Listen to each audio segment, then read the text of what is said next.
Mau mulai saiki opo sesuk wae langsung mawon boten napa-napa Mbak.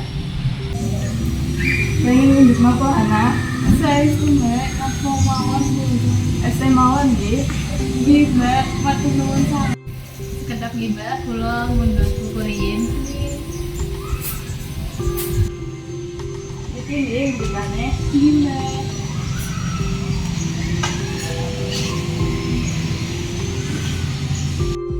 Sinau matematika sik yo dhewe awakmu lebih angel kan di soal hitung-hitungan.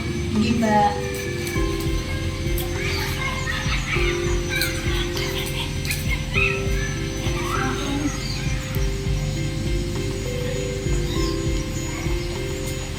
Iki nggih.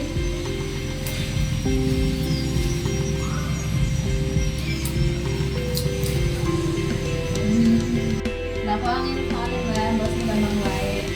Iki paling gampang loh. Jajal sik jajal.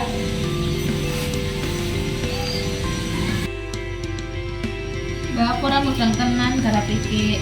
Ya wis tak jelas sik ya.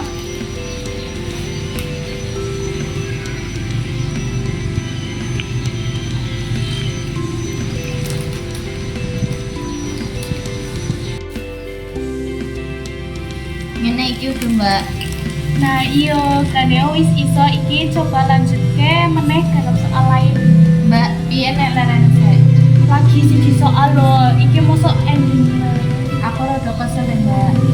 Ya wis lanen sik ya 10 menit terus lanjut meneh. Nggih Mbak. Punten Mbak, punten Bu. Iki monggo. Wong itu nek kula amati nek bisa jane bocah pinter. Nanging kadang ora sabaran. Jadi hasilnya kurang maksimal.